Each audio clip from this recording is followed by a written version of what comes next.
Hi everyone, it's Lucy from My Crazy Craft Life, and today I'm here with a design team post for Scrapping for Less. Today I'm going to be making a gift card holder card. It is super easy to make, and I'm going to walk you through it. So what I'm going to be using is the Winter and Pink paper pad. I'm going to be using the Winter Fairies and Fairy House stamp sets from Scrapping for Less. And I am going to stamp them with some Memento Tuxedo Black ink. And then I am going to color them with some alcohol markers. Now I picked up some Ohuhu, I believe that's how you say it, markers off of Amazon. I've been hearing a lot about them for alcohol markers and that they're a good marker for, especially for the price. And I kind of wanted to see what I thought about them. So I ordered the 48 pack. And they actually have some decent colors for blending that are pretty close on the spectrum to be able to use. From what I mean, this is the first time I've used them, so I really don't have an opinion other than from using them that first time. They seemed pretty good. Like I said, I only bought the 48. They do have a 120 pack that's for around $100. They have the 48 pack was around 30, which actually ends up being about 60 cents, 62 cents a marker. So that's pretty reasonable. I mean, you could buy, even if you get a Copic marker on sale, you could buy 8 of these and still not get to the price that a Copic marker would cost. And, because these do not refill. As far as I know, at least I haven't seen anything that they refill. They do have something that you can actually reverse the tip, so I don't know if you can actually replace it. But again, this is the very first time I used it, so I don't have a lot of opinions on it. They do have a brush tip. The brush tip seemed pretty good, but again, using it the very first time, I would hope everything would be perfect with it, with using it just this one time. So I'm going to try using them a few more times and get an idea of, what I think about them.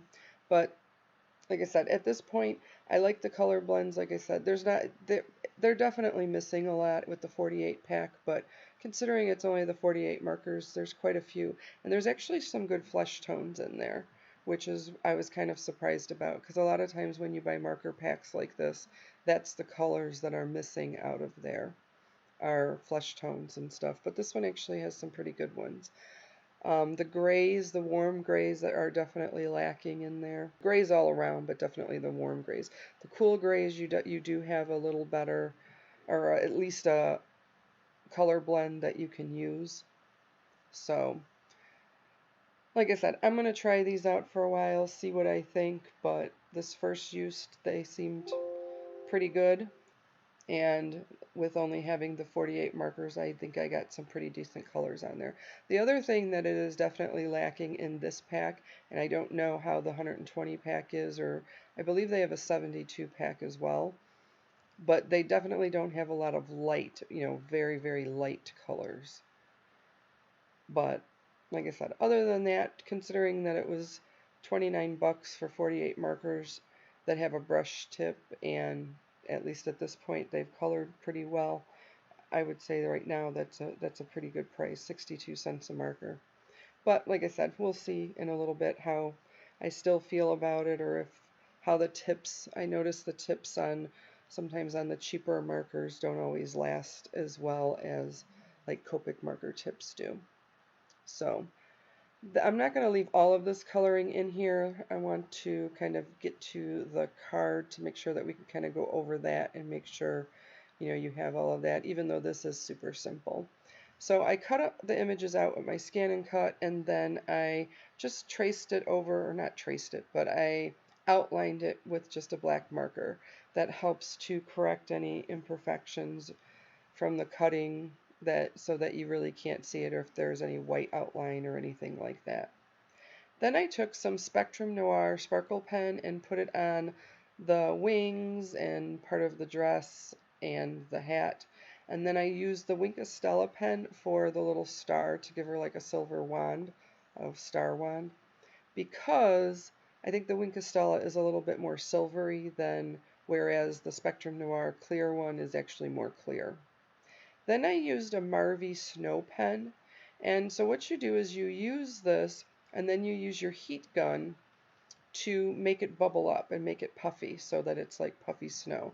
And I used that on the trees, and then I ended up using it on the roof of the little fairy house as well. And then you'll just see me taking the heat gun and heating that up. Now, because I had already cut these images out, I had to use my little um, tweezers to hold on to those images because it does get really hot using the heat gun. And then, like I said, it worked so well, I decided to use it on my little fairy house. Now we're going to get into the card. Now, like I said, this is your card base. So you're going to take a 4 1/4 by 11-inch piece of paper, and you're going to score it 4.5, 5.5, and 6.5. That's it. 4.5, 5.5, 6.5. And then you're going to fold it mountain, valley, mountain. So the first one, a mountain fold, the center one is going to be a valley fold, and the last one is going to be a mountain fold. And you're going to kind of create that M or W or whatever you want to say. Now that center inch, you're actually going to tape it together. And you're going to do it at the 2 side score lines. So you had your inside score line that's making that little pocket. The 2 outside score lines are actually going right at the score line, not onto the rest of the card, but at the score line, you're going to tape it together. And I used some good score tape for that. Then you can do this by hand. I just happened to use this die because it was kind of the perfect size for a gift card. And I just cut out a little piece. Now you do want to make sure that you don't go too far down to where that tape is, otherwise you're not going to have room for the gift card to fit in there if you cut it too far down. Or you could just cut a little rectangle out by hand. You know, there's certainly nothing wrong with that. I made this a little bit smaller than the card, so then I had to snip it just a little bit, and I would suggest doing that than making it too large to start with.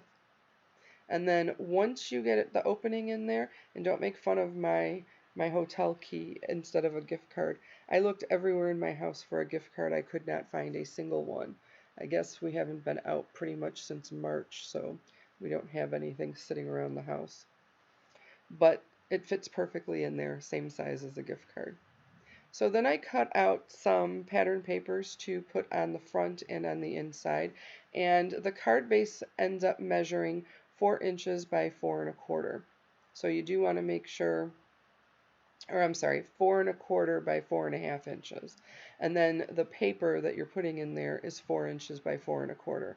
And just make sure you get that on the right side because it is really close with just that 1/4 of an inch difference.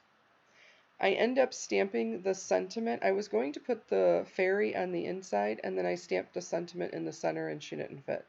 So then I decided to put the fairy house on the inside, and I really thought it was cute to kind of decorate that line that was, or the little pocket that's holding the gift card. So I used the trees that I made to just line that little pocket for the gift card. And I think this was perfect for a Christmas gift. You can make a ton of these super quick so that you can give all your gift cards out to whether it's your friends or your relatives or whatever it is, because I know for all of my nieces and nephews I give gift cards now.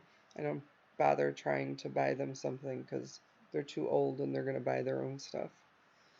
But then you're going to put a band around it. So I cut out a 1-inch band or a piece of paper from an 11-inch piece of cardstock and just wrapped it around. And you don't want to make it too tight. You want to be able to kind of slide it up and down. And then I just decorated it and stamped a sentiment right on the band. Now you could certainly decorate this more. The next thing I'm doing here is I'm going to create a quick envelope, and I just used copy paper. I would suggest using a little bit thicker, not a heavy, but maybe like a 60-pound cardstock to make your envelope.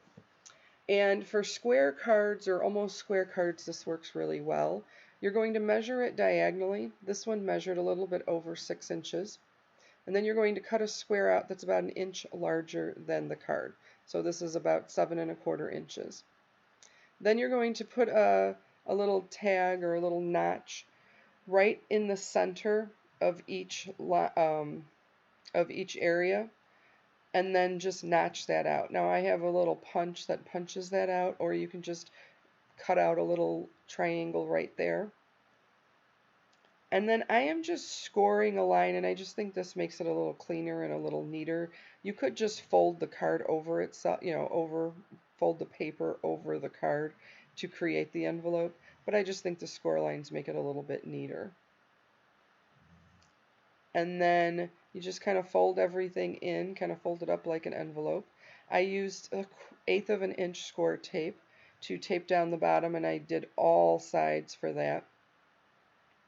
And then on the top, I just put a little bit on the, not a little bit, but 2 strips along the top. I wasn't worried about the kind of bottom edges there that you see there. So I am going to put the bottom up so that that holds the envelope together. And then I do put the score tape on the top of it as well, so that when I am ready to close that card up, all I have to do is pull off that backing of the tape, and it's all ready to go. So, like I said, this is a super fun, super quick card. I think it is perfect for the holidays coming up, especially with everything going on. People may not have a ton of time to be able to go out and buy a lot of gifts, so this may be what a lot of people are getting. But thanks for joining me. I hope you enjoyed this. Everybody stay healthy, stay crafty, and I will talk to you next time. Thank you.